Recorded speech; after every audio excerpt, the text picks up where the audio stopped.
மாணவர்களே, கூடி வாழ்ந்தால் கோடி நன்மை அப்படின்னு நம்ம வீட்ல பெரியவங்க சொல்றத நீங்க கேட்டிருப்பீங்க. கூடி என்பது கூடுதல், ஒன்று சேர்தல் அப்படின்னு அர்த்தம். பழமொழியில கூட கூடுதல், ஒன்று சேர்தல் நன்மையை தரும்னு சொல்றாங்க. பழமொழிக்கே கூட்டல் நன்றுனா அப்ப நம்ம கணக்கு பாடத்துல கூட்டல் கணக்கை கத்துக்கிட்டா எவ்வளவு நன்மையை தரும் யோசிச்சு பாருங்க. இப்ப நம்ம டீச்சர் எப்படி கூட்டல் கணக்கு செய்யலாம் அப்படின்னு சொல்ல போறாங்க. நம்ம கவனிக்கலாம், வரீங்களா? கூட்டல் என்றால் ஒன்று சேர்த்தல் என்பதை பற்றி நம்ம பார்த்தோம். கூட்டலுக்கான குறி இருக்கின்றது. இங்க பாருங்க, இதுதான் கூட்டலுக்கான குறி. மாணவர்களே, கூட்டல் என்றால் ஒன்று சேர்த்தல் என்பதை பற்றி ஏற்கனவே கற்றிருக்கின்றோம். அதற்கான குறியையும் பார்த்தோம். இப்போது பந்துகளை பயன்படுத்தி கூட்டல் செயலினை எவ்வாறு செய்வது என்பதை பார்க்க போகின்றோம். இப்போது நம்மிடம் 2 எண்கள் உள்ளன. 3, 4 என்ற 2 எண்கள் உள்ளன. இந்த 2 எண்ணையும் நாம் இப்போது கூட்டப் போகின்றோம். 3 கூட்டல் 4. இப்போ இந்த 3 எண்ணை என்று கேட்டவாறு இங்கே உள்ள பந்துகளை இந்த கூடையிலே போட போகிறோம். பாருங்க, 1, 2, 3. 4 என்ற எண் உள்ளது. அதற்கு நேராக உள்ள கூடையில் 4 பந்துகளை போட போகின்றோம். 1, 2, 3, 4. இப்போ இந்த 2 கூடைகளுக்கு இடையே கூட்டல் குறி உள்ளதால், 3ற்கும் 4ற்கும் இடையே கூட்டல் குறி உள்ளதால் நாம் என்ன பண்ண போறோம்னா, இந்த 2 கூடையில் உள்ள பந்துகளை ஒன்றாக சேர்க்க போறோம். ஏன்னா ஏற்கனவே நம்ம கூட்டல்னா ஒன்றா சேர்த்தல்னு பார்த்துட்டோம். இப்போ அதற்கேற்றவாறு 2 கூடையிலும் உள்ள பந்துகளை 3வது கூடையிலே நாம் ஒன்றாக சேர்க்க போகிறோம். இப்போ பாருங்க, இதுல 3 பந்துகள் உள்ளன. இந்த 3 பந்துகளையும் இந்த கூடையில நான் போடுறேன். அடுத்ததா உள்ள கூடையில 4 பந்துகள் உள்ளன. இந்த 4 பந்துகளையும் இதுல ஒண்ணா நான் சேர்க்கிறேன். சேர்த்த பிறகு, மொத்தமா சேர்த்த பிறகு இதுல எத்தனை பந்துகள் உள்ளன என்பதை நாம் இப்ப பார்ப்போம். பாருங்க, 1, 2, 3, 4, 5, 6, 7. பாருங்க, அப்போ 3ஐயும் 4ஐயும் சேர்த்ததுக்கு அப்புறமா நமக்கு 7 அப்படின்னு ஒரு எண் கிடைக்கின்றது. இப்போ அதற்கேற்றவாறு நாம் அதற்கு நேராக 7 என்ற எண்ணை வைக்கிறோம். இப்போ இது எப்படி படிக்கிறதுனா, 3 கூட்டல் 4 சமம் 7. அதாவது 3ஐயும் 4ஐயும் கூட்டும்போது நமக்கு 7 என்ற எண் கிடைக்கின்றது. குழந்தைகளே, இங்க பாருங்க, என்ன குறி இது? கூட்டல் குறி. இது என்ன குறி? சமக்குறி. இப்ப நம்ம இங்க பாருங்க, இங்க என்ன இருக்கு? கப்ல ஐஸ் குச்சி இருக்கு. கப்ல ஐஸ் குச்சி இருக்கு. இப்ப நம்ம இந்த ஐஸ் குச்சியை வச்சு கூட்ட போறோம். நான் ஒரு 2 எண்ணெய் சொல்லுவேன். அந்த எண்ணெய் முதல் எண்ணெய் இங்க வைக்கணும், 2வது எண்ணெய் இங்க வைக்கணும். அதை கூட்டி 3வது எண்ணெய் அங்க வைக்கணும். ஓகே, ஜனனி நம்பர் 4 எடுங்க. 4 இங்க வைங்க. ஓகே, விக்ரம் நம்பர் 3 எடுங்க. இப்ப இந்த 4ஐயும் 3ஐயும் கூட்ட போறோம். விக்ரம் என்னங்க பாக்கலாம், மொத்தம் எத்தனை குச்சி இருக்கு? 2, 3, 4, 5, 6, 7. அருமை அருமை. இப்ப 7 குச்சி இருக்கு. அந்த 7 எண்ணிக்கை உள்ள குச்சி எடுத்து அங்க வைங்க பார்க்கலாம். சமக்குறிக்கு அந்த பக்கம் வைங்க. ஓகே, இப்ப என்ன புரியுது? இங்க 4ஐயும் 3ஐயும் கூட்டினா என்ன வரும்? 7. அப்ப 4 கூட்டல் 3 என்ன விடையே? அருமை அருமை அருமை. ஏனி நம்பர் 6 எடுத்து வைங்க. இந்த இடத்துல 6 நம்பர் எடுத்து வைங்க. இந்த இடத்துல 2 எடுத்து வைங்க.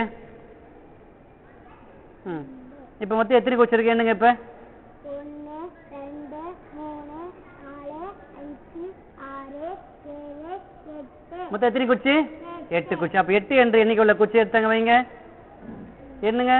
1 1 தான் சொன்னேன். 1, 2, 3, 4, 5, 6, 7, 8. அப்ப 6 கூட 2 கூட்டினா என்ன விடைய வரும்? 6 கூட 2 கூட்டினா என்ன வரும்? 8. அருமை அருமை அருமை. இப்போ இன்னொரு கணக்கு போடலாமா? ஓகே, இப்போ நம்ம விக்ரம் செய்ய போறார். விக்ரம் நம்ம 5 நம்பர் எடுத்தீங்க வைங்க. 5. ஓகே, இந்த இடத்துல 4 வைங்க. 4 எண்ணிக்கை உள்ள கப் எடுத்து வைங்க.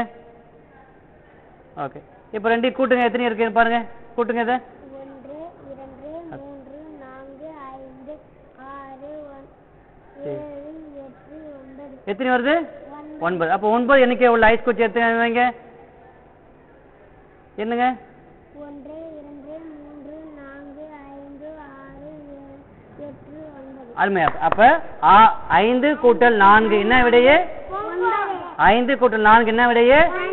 ஓகே, அருமையா. இப்போ நான் இன்னொரு கணக்கு போட போறேன். ஓகே, இப்ப ஜனனி நம்பர் 2 எடுத்து வைங்க. இங்க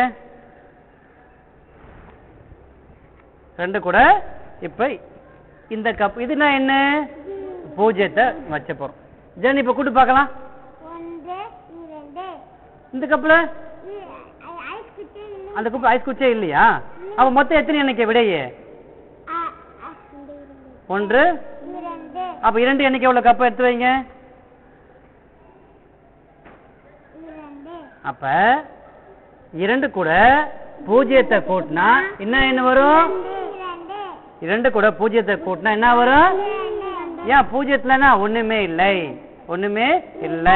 இன்னொரு கணக்கு பூஜ்ஜியம் செய்யலாமா? ஓகே, விக்ரம் நம்பர் 4 எடுத்தீங்க வைங்க. ஓகே, இப்ப 4 கூட பூஜ்ஜியத்தை கூட்ட போறோம். 4 எண்ணிக்கை உள்ள ஐஸ்டி கூட 0 எண்ணிக்கை உள்ள பூஜ்ஜியத்தை கூட்ட போறோம். இப்ப கூட்டு பார்க்கலாம். 1 2 3 4. இந்த கப்புல என்ன வேலை? நீங்க ஐஸ் குச்சே இல்லையா? அப்ப மொத்தம் எவ்வளவு வருது? 4. 4 எண்ணிக்கை உள்ள கப்பு எடுத்து வைங்க. ஐஸ் குச்சி கப்பு என்னங்க அது? 1 2 3 4. இது என்ன புரியுது உங்களுக்கு? பூஜ்ஜியத்து கூட எந்த எண்ணெய் கூட்டினாலும் அதே எண் தான் வரும். பூஜ்ஜியத்து கூட எந்த எண்ணெய் கூட்டினாலும் அதே எண் தான் வரும். ஒன்று சேர்க்க வேண்டும், நாம் ஒன்று சேர்க்க வேண்டும். ஒன்று சேர்க்க வேண்டும், நாம் ஒன்று சேர்க்க வேண்டும். கூட்டல் என்னும் போது நாம் ஒன்று சேர்க்க வேண்டும். கூட்டல் என்னும் போது நாம் ஒன்று சேர்க்க வேண்டும். ஒன்று சேர்க்க வேண்டும், நாம் ஒன்று சேர்க்க வேண்டும். வணக்கம் மாணவர்களே, இதுதான் எண் கோடு. இந்த எண் கோட்டில் மையத்தில் உள்ளது 0. பூஜ்ஜியத்திற்கு வலப்புறம் உள்ள எண்கள் மிகை எண்கள், பூஜ்ஜியத்திற்கு இடப்புறம் உள்ள எண்கள் குறை எண்கள். இப்போ இந்த எண் கோட்டின் மூலமா எப்படி கூட்டல் செயல் செய்யலாம்னு பார்க்கலாம். 2 கூட்டல் 3, 2 3 மிகை எண்கள். 2 3 முறை தாவ வேண்டும். 1 2 3 3 முறை தாவினால் விடை 5. இப்போ நீங்க 3ஐயும் 4ஐயும் கூட்ட போறீங்க. ஓகேவா? முதல்ல இந்த 0க்கு நேரம் வட்டத்தை நில்லுங்க. 3க்கு நம்ம ஜம்ப் பண்ணலாமா? இப்ப தாவலாமா? 3 முறை ஜம்ப் பண்ணுங்க. 1 2 3. இப்ப 3 கூட நம்ம 4 தான் கூட்ட போறோம். இப்ப என்ன பண்ண? எத்தனை முறை தாவணும் நீங்க? 4 முறை தாவுங்க. 1 2 3 4. எந்த நம்பர் நேரம் நிக்கிறீங்க நீங்க? 7. அப்ப 3ஐயும் 4ஐயும் கூட்டினா என்ன வருது உங்களுக்கு? 7. Very good. வாங்க. அப்ப நீங்க இங்க என்ன பண்றீங்க? நீங்க எந்த ஒரு குச்சியோ பீட்ஸோ இல்ல வகுப்பறையில எதுவுமே பயன்படுத்தாம அழகா தாவி தாவி எண் கதிர் மூலமா நீங்களே கூட்டல் பண்ணிட்டீங்க இல்லையா? இதுமாரி நீங்களே கேம் விளையாடலாமா இனிமேட்டு அதிகமா? Very good. கூட்டல் கணக்கு வந்து நம்ம என்ன பண்ணோம்? நேற்று விரல்கள் வச்சு பார்த்தோம், கூட்டி பார்த்தோமா? கொட்டைகள் வச்சு கூட்டி பார்த்தோமா? குச்சிகள் வச்சு கூட்டி பார்த்தோமா? போர்டுலயும் போட்டு பார்த்தாச்சு. இப்படியே பண்ணிட்டா உங்களுக்கு ஒரு மாதிரி போர் அடிக்கு இல்லையா? அதனால இன்னைக்கு வேற ஒரு மெத்தட் மூலமா உங்களுக்கு என்ன பண்ண போறேன்? கூட்டலை சொல்லி கொடுக்க போறேன். இதுதான் என்ன மெத்தடு? நேம வரையம். இது என்னது? நேம வரையம். இந்த மெத்தட் மூலமா எப்படி நம்ம கூட்டல் போடலாம்னு பார்க்கலாமா? இது வந்து ஓரிலக்க எண்ணெய் கூட்டுற மாதிரி அதுக்காக நம்ம வந்து தயார் பண்ண இது. ஓகேவா? இந்த மெத்தட் பேரு நேம வரையம். முதல்ல 2 நம்பர் தான், ஒரு நம்பர் தான் நம்ம கூட்ட போறோம். ஃபர்ஸ்ட் 1, இது 1ஆம் வகுப்புன்றதுனால நம்ம 1 ல இருந்து 9 வரைக்கும் நம்பர் எடுத்துக்கிட்டோம். 1 2 சொல்லுமா? என்ன நம்ம எழுதி சொல்லி பார்ப்போம்? 2 3 4 5 6 7 8 9 சொல்லிட்டு எழுதியாச்சு. அதே மாதிரி இந்த பக்கமும் 1 ல இருந்து ஆரம்பித்து 9 வரைக்கும் நம்பரு எழுதியாச்சு. இதோட கூட்டல் பலன்கள் என்னன்னு பாத்தீங்கன்னா 2 3 4 சொல்லிட்டு ஜிக்ஸாகா என்ன பண்ணிச்சு எழுதியாச்சு. இது எல்லாமே மெஷர் பண்ணி தான் எழுதும். ஏனோ தானான்னு சொல்லிட்டு எழுதக்கூடாது. அழகா இங்க எந்த சென்டிமீட்டர் நம்ம மெஷர் பண்ணி எழுதுமோ அதே சென்டிமீட்டர் தான் என்ன பண்ணணும், இங்கேயும் மெஷர் பண்ணி அழகா எழுதியாச்சு. இந்த மெத்தடை வச்சு எப்படி நம்ம கூட்டுற கணக்கு போடலான்னு பார்க்கலாமா?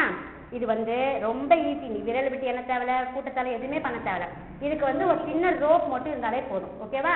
இந்த கயிறை வச்சு நம்ம என்ன பண்ண போறோம்? 2 நம்பரையும் கூட்ட போறோம். முதல்ல 7 6 கூட்டலாமா? முதல் நம்பருக்கு இந்த பக்கத்துல இருந்து நம்பர் எடுத்துக்கணும், ரெண்டாவது நம்பர் கூட்டுறதுக்கு இந்த பக்கம் இருந்து நம்பர் எடுத்துக்கணும். இப்ப நம்ம எதை கூட்ட போறோம்? 7ஐயும் 6ஐயும். 7 வந்து இந்த நம்பர் இந்த பக்கம் எடுத்துக்கலாமா? இங்க எங்க இருக்கு 7? கை வைங்க. அப்ப ஒரு ரூல வந்து அந்த 7 எடுத்து வைங்க. அந்த 7 நம்பர் கோடு இருக்கு, அதை பண்ற மாதிரி வைக்கணும். இப்ப நம்ம இந்த பக்கம் எந்த நம்பர் கூட்ட போறோம்? 6. 6ல வைமா இத 6 இந்த புள்ளி தொடர்ந்தே கூட்டணும். ஓகேவா? இப்ப இந்த 7ம் 6ம் கூட்டும் போது எந்த நம்பர்ல போய் இந்த தொடுது? 13. எதுல தொடுது? 13. அப்ப நம்ம 7 6 கூட்டும் போது என்ன பதில் நமக்கு கிடைக்குது? 13. அடுத்து இன்னொரு நம்பர் நம்ம கூட்டலாமா? இப்ப வந்து 9ஐயும் 4ஐயும் கூட்டலாமா? நீ ஓடி எந்த பக்கம் ஓடிங்க. இங்க 9 எங்க இருக்குங்க? இங்க இருக்கு. அப்ப 9ல இந்த ரோப் வைங்க, கையில அழகா வச்சிடணும். நம்ம 9 எதையும் கூட்ட போறோம்? நம்ம 4. 4ல இருந்து இருங்க வைங்க ரோப்ப. இதை கெட்டியா பிடிச்சிக்கணும். ஓகேவா? பிடிச்சிங்க. 9ல வச்சுட்டீங்களா? நீங்க 4ல வைங்க. 4ஐயும் 9ஐயும் கூட்டும் போது நமக்கு இந்த ரோப் எங்க வந்து இது பண்ணுது? 13. எங்க இருக்கு பாருங்க, இங்க பாருங்க, எந்த புள்ளி தொடுது? 13. இந்த 9ல ஒரு எண்டையும் இந்த 4ல வந்து ஒரு முனையும் வைக்கும்போது இரண்டையும் நம்ம சேர்த்து இருக்கும்போது எதுல வந்து தொடுது? 13. நம்ம சாதாரணமா கூட்டுறதுக்கும் இந்த மாதிரி வித்தியாசமா வேற புது புது மெத்தடை கொடுத்தா உங்களுக்கு ரொம்ப ஜாலியா தானே இருக்கும். இதுக்கப்புறம் நீங்களே ஒண்ணா செஞ்சு பாருங்க, நீங்களே வச்சு. ஓகேவா? ஒரு கூட்டுற கணக்கு நீங்களே போட்டு என்ன பண்ணணும்? நீங்களே இந்த ரோப்பு வச்சு அழகா கூட்டி பாக்குறீங்களா? ஓகே. கூட்டலை சார்ந்த கணக்குகளை நாம் போட போகிறோம். நம்ம வழக்கமாக வகுப்பில் போடுற கணக்கை இப்போ நான் ஒரு மாதிரியாக உங்களுக்கு நான் போட்டு காட்ட போகிறேன். அதை பாருங்கள். 353 கூட்டல் 284. இதை நம்ம எப்படி வழக்கமாக கூட்டுவோம்? முதல்ல ஒன்றுகள், இங்கு 4 கூட்டல் 3 கூட்டினோம்னா எவ்வளோ வரும்? 7. 8 ஒரு 5 13. 13க்கு 3 இங்கே எழுதிட்டு மீதம் 1 அடுத்த இலக்கத்தில் எழுதுவோம். இப்போ 2ம் 3ம் கூட்டினால் 5, 5 கூட 1 கூட்டினால் 6. இது நாம் வழக்கமாக செய்யும் கூட்டல். இப்போ இதில் நம்ம மாணவர்கள் வந்து தப்பு பண்ணுறோம். நிறைய இடத்துல என்ன தப்பு பண்ணுறோம் அப்படின்னாக்கா, இதை கூட்டக்குள்ள இந்த 1 வந்து இந்த இடத்துல போடாமல் சில நேரங்களில் இந்த பகுதியிலையோ அல்லது போடாமலேயோ விட்டுடுவோம். ஸோ இந்த பிரச்சனையால் நம்ம கூட்டல் கணக்கு வந்து மாணவர்களுக்கு செய்வதற்கு பெரிய கஷ்டமாக இருக்குது. இதை எளிமைப்படுத்தி இதை எப்படி செய்யலான்னு வேறொரு முறையில் இப்போ நான் உங்களுக்கு சொல்லித்தரப்போகிறேன். அதை நம்ம பார்க்குறோம். 243 கூட்டல் 375 இதை நம்ம கூட்ட போகிறோம். 5ம் 3ம் கூட்டினோம்னா 8. 7 4ம் கூட்டினோம்னாக்கா 11. மீதம் 1. 3 2ம் கூட்டினா 5, 5 1ம் 6. இது வழக்கமானது. இதையே வேற விதமாக 243 கூட்டல் 375 இதுக்கு குறுக்க இது மாதிரி ஒரு கோடு போட்டுங்க. இதை 2ஆ பிரிச்சிங்க. 5ம் 3ம் கூட்டினா 8. 8 எழுதக்குள்ள இந்த இடத்துல 0 போட்டு இங்கே 8 அப்படின்னு எழுதுங்க. 7ம் 4ம் கூட்டினா 11. 11க்கு இங்கே 1ம் இங்கே 1ம் இது போல் எழுதுங்க. 3ம் 2ம் கூட்டினால் 5. இங்கு 0 இங்கு 5. இந்த கூட்டலை திரும்ப ஒரு முறை செஞ்சால் நம்ம சரியாயிடும். இப்போ கூட்டக்குள்ள இதற்கு நேராக 8, அடுத்து இந்த வரி நேராக 0ம் 1ம் கூட்டணும். கூட்டினோம்னா 1. 5 1ம் கூட்டினா 6. இதற்கான விடை. இந்த முறைக்கும் இந்த முறைக்கும் பார்த்தீங்கன்னாக்கா என்ன வித்தியாசம்னா, இந்த கூடுதலாக போடக்கூடிய அந்த எண் வந்து தெரியாமல் தப்பு பண்ணுறதால நமக்கு அந்த மிஸ்டேக் வருது. இங்கே போடக்குள்ள நமக்கு சரியாக செய்து விடலாம்.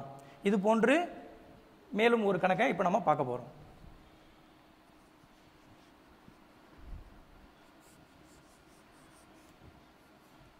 இங்கே 2 2 ஒரு 8 10 10 4 14. 14 எப்படி எழுதணும்? இங்கே 1ம் இங்கு 4. அடுத்து 3 ஒரு 4 7 7 ஒரு 7ம் கூட்டினா 14. 6 4 10 10 6 16. 3 3 ஒரு 2 5 5 3 8 இங்கே 0 8. அடுத்து இதனுடைய இறுதி விடை எழுதக்குள்ள இதனுடைய இந்த வரிசையில் நாம் கூட்டினோம்னாக்கா விடை சரியாக வரும். இப்போ முதல்ல என்ன இருக்குன்னா 4, இங்கே 4 ஒரு 1 5, 6 ஒரு 1 7, 8 ஒரு 1 9. இதுதான் இதற்கான சரியான விடை. இது போன்று நாம கூட்டலில் தவறில்லாம நாம செய்யலாம். வணக்கம் குழந்தைகளே. இன்று நாம் தசம எண்களின் கூட்டல் என்ற தலைப்பின் கீழ் நாம் ஒரு கணக்கை பார்க்க போறோம். பார்க்கலாங்களா? முழு எண் என்பது 756 கூட்டல் தசம எண் என்பது 0.876. இந்த இரண்டு எண்களை எவ்வாறு கூட்டுவது என்று நாம் பார்ப்போமா? முதலில் முழு எண்ணை எழுத வேண்டும். எப்பொழுதுமே ஒரு முழு எண்ணினுடைய வலதுபுறம் புள்ளி இருப்பதாக எடுத்துக்கொள்ள வேண்டும். எனவே அதற்காக புள்ளி. பிறகு எத்தனை பூஜ்ஜியம் வேண்டுமானாலும் நாம் சேர்த்துக் கொள்ளலாம். நமக்கு தசம எண்ணில் 3 எண்கள் இருப்பதினால் நாம் இங்கு 3 பூஜ்ஜியங்களை வலதுபுறத்தில் சேர்த்துக் கொள்ள போகிறோம். பிறகு தசம எண்ணில் இருக்கக்கூடிய புள்ளியை முழு எண்ணின் புள்ளியில் முழு எண்ணிற்கு நேராக இந்த புள்ளிக்கு கீழ் அந்த புள்ளியை முதலில் இட வேண்டும். புள்ளியை ஒட்டி இடதுபுறத்தில் இருக்கக்கூடிய 0, புள்ளியை ஒட்டி வலதுபுறத்தில் இருக்கக்கூடிய 8 7 6 என்ற எண்களை எழுத வேண்டும். பிறகு நாம் எளிதாக கூட்ட வேண்டியதுதான்.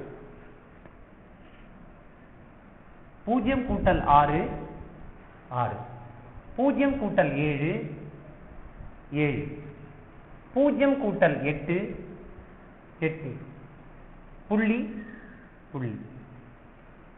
6 கூட்டல் 0 6,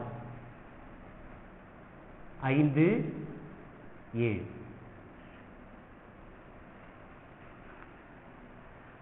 எனவே 756 கூட்டல் 0.876 என்ற இரண்டு எண்களை கூட்டினால் நமக்கு கிடைக்கக்கூடிய எண் 756.876. நன்றி குழந்தைகளே. வணக்கம் மாணவர்களே. கூட்டல்ல ஒரு சின்ன டெக்னிக்கை இன்னைக்கு பார்க்க போறோம்.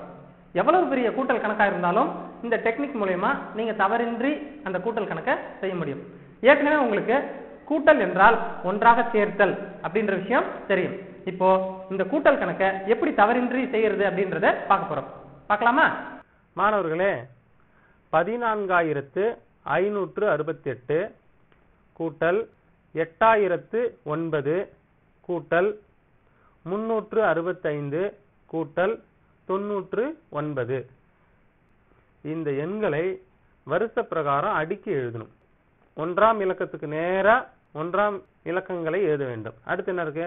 10ஆம் இலக்கத்துக்கு நேரா எண்களை 10ஆம் இலக்கத்தில் எழுத வேண்டும். அடுத்து 100வது இலக்கத்துக்கு நேரா 100வது இலக்க எண்களை எழுத வேண்டும். அடுத்து 1000வது இலக்கத்துக்கு நேரா அதை எழுத வேண்டும். அடுத்து 1 10 100 1000 10,000வது இலக்கங்களுக்கு நேரா அதை எழுதணும். ஸோ அதனால என்ன செய்யணும்? ஃபர்ஸ்ட் கொடுத்துருக்கக்கூடிய பெரிய நம்பரை ஃபர்ஸ்ட் எழுதிட்டு வலது பக்கத்துல இருந்து இடது பக்கமா எண்களை பிரிச்சு எழுதிட்டே வரணும் இடம் விட்டு. 8 6 5 4 1 போட்டாச்சு. அதுக்கடுத்து என்ன செய்யணும்? 8க்கு கீழே தான் 9 போடணும். 6க்கு கீழே 0, 5க்கு கீழே 0, 4க்கு கீழே 8. 8009 இவ்வாறு எழுதணும். அதுக்கடுத்து 365 இருக்கு இல்லையா, அதை ஃபர்ஸ்ட்ல இருந்து எழுதிடாம கடைசியில இருக்கக்கூடிய இலக்கத்துக்கு சமப்படுத்தி எழுதணும். 5 6 3, அதாவது 365 இவ்வாறு எழுதிக்கணும். அதுக்கடுத்து 99 கடைசி இலக்கத்துல இருந்து போகணும். 9 9 99. இப்ப ஃபர்ஸ்ட் நேரா போடணும். இதுதான் ரொம்ப முக்கியமான விஷயம். சில மாணவர்கள் என்ன செய்றீங்க, முன்னாடி இருந்து போடும்போது கணக்கு தவறாயிடும். சரி, இப்ப கூட்டலாமா? கூட்டுறதுக்கு 10க்கு மேல நம்பர் வரும்போது மீதி ஞாபகம் வச்சுக்கிறது ரொம்ப கஷ்டமா இருக்கும். சில பேர் 10 to 20 கூட ஞாபகம் வச்சுப்பாங்க. 20 30 40 இந்த மாதிரி பெரிய எண்கள் வரும்போது அவங்களால மீதியை ஞாபகம் வச்சுக்க முடியல.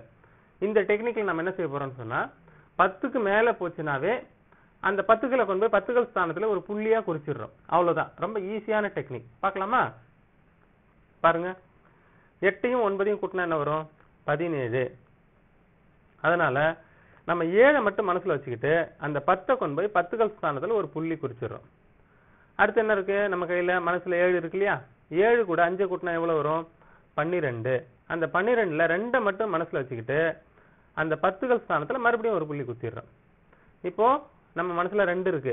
2 கூட 9 கூட்டினா என்ன வரும்? 11. சோ 11க்கு நம்ம என்ன செய்யறோம்? 1 மட்டும் மனசுல வச்சுக்கிட்டு 10கள் ஸ்தானத்துல மறுபடியும் ஒரு புள்ளி குத்திடுறோம். சோ அப்போ 1ன்றது மட்டும் நம்ம ஞாபகம் வச்சிருந்தா போதும். அந்த 1 வந்து 1ஆம் இலக்கத்துக்கு நேரா எழுதிடுறோம். அடுத்து மேல ஏற்கனவே 3 புள்ளி இருக்கு இல்லையா? அதை சேர்த்துக்கலாம். 1 2 3 புள்ளி ஆயிடுச்சு. அப்ப 3 6 3 எவ்வளவு ஆச்சு? 9. 9 கூட 0 கூட்டினா n கூட 0 கூட்டினா அதே எண் தான் வரும். 9ம் 0ம் கூட்டினா எவ்வளவு? 9. 9 கூட 6 கூட்டினா எவ்வளவு? 15. ஐயோ 10க்கு மேல போயிடுச்சு, நம்ம கவலையே பட தேவையில்லை. என்ன செய்யணும்? 15க்கு 5 மட்டும் மனசுல ஞாபகம் வச்சுக்கிட்டு அந்த 10களை கொண்டு போய் அடுத்த இலக்கத்துல ஒரு புள்ளி வச்சிடறோம். சோ 5 மட்டும் ஞாபகத்துல வச்சுக்கிறோம். 5 கூட 9 கூட்டினா எவ்வளவு? 14. 14ன்றதுல 4 மட்டும் நம்ம ஞாபகத்துல வச்சுக்கிட்டு அதுக்கு பதிலா ஒரு இந்த பக்கத்துல ஒரு என்ன செய்யறோம்? ஒரு புள்ளி குத்திடுறோம். அப்போ விடை என்னது? கீழே 4. 10ஆம் இலக்கத்துக்கு நேரா 4 வருது. அடுத்து 1 2 5 2 கூட்டினா 7. 7 3 10.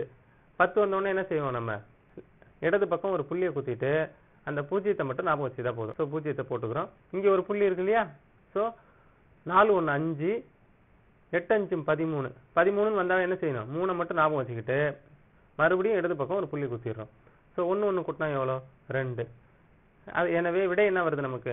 23041.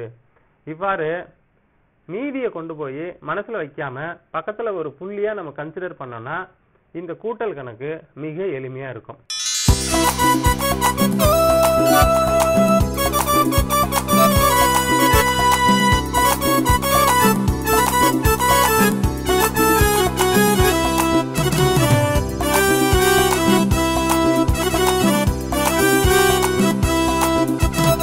தந்தானே தந்தானே தந்தானே தந்தானே தந்தானே தந்தானே தந்தானே தந்தானே.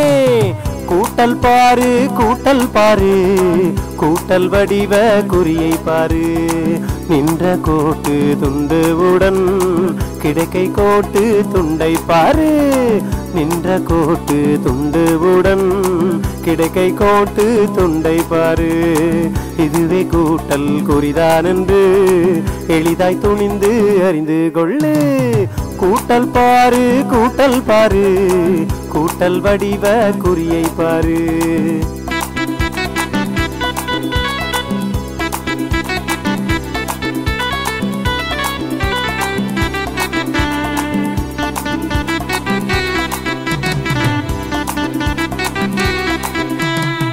கூட்டல் கணக்கு செய்யும் போது எண்ணிக்கை ஒன்றாய் சேர்த்து பாரு. கூட்டல் கணக்கு செய்யும் போது எண்ணிக்கை ஒன்றாய் சேர்த்து பாரு. இதுவே கூட்டல் செயல்தான் என்று எளிதாய் கணக்கை போட்டு பாரு. கூட்டல் பாரு கூட்டல் பாரு கூட்டல் வடிவ குறியை பாரு. தந்தானே தந்தானே தந்தானே தந்தானே தந்தானே தந்தானே தந்தானே தந்தானே.